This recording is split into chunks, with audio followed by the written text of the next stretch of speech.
بسم اللہ الرحمن الرحیم۔ سامعین محترم السلام علیکم ورحمۃ اللہ وبرکاتہ۔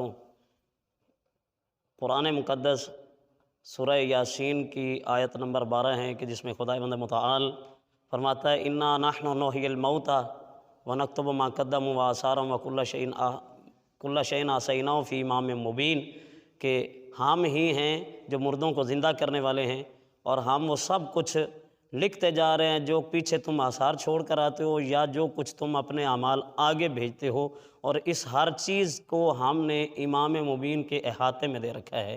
تو اس میں جہاں تفاسیر اسلامی کے حوالے سے جب مطالعہ کیا جائے تو وہاں سے پتہ چلتا ہے کہ یہ واقعہ کچھ یوں ہے کہ ایک دن جب یہ آیت نازل ہوئی تو اللہ کے رسول کے پاس حضرت ابوبکر اور حضرت عمر تھے اور دیگر صحابہ بھی تھے، تو انہوں نے پوچھا یا رسول اللہ کیا امام مبین سے مراد قرآن ہے؟ فرمایا نہیں۔ فرمایا کیا امام مبین سے مراد کوثر ہے؟ فرمایا نہیں۔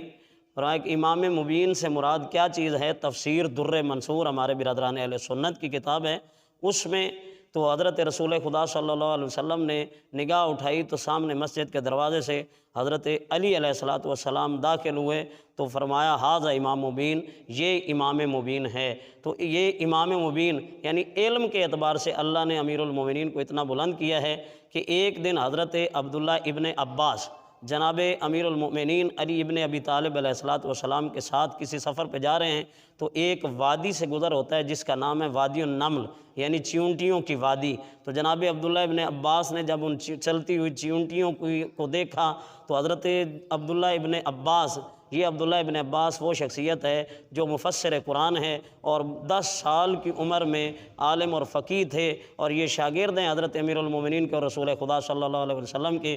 انہوں نے ایک جملہ ارشاد فرمایا کہ بابرکت ہے وہ ذات جو ان کی تعداد کو جانتی ہے، اس چیونٹیوں کی مخلوق کی تعداد کو۔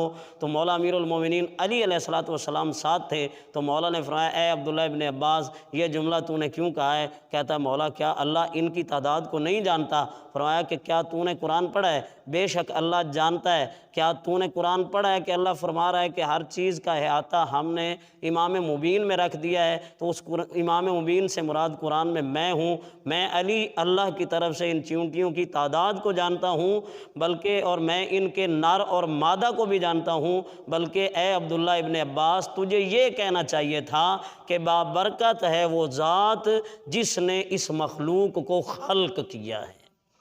دعا ہے پروردگار عالم کی بارگاہ میں کہ خداوند متعال ہمیں امیر المومنین علی ابن ابی طالب علیہ السلام کی عظمت کو سمجھنے کی توفیق عطا فرمائے۔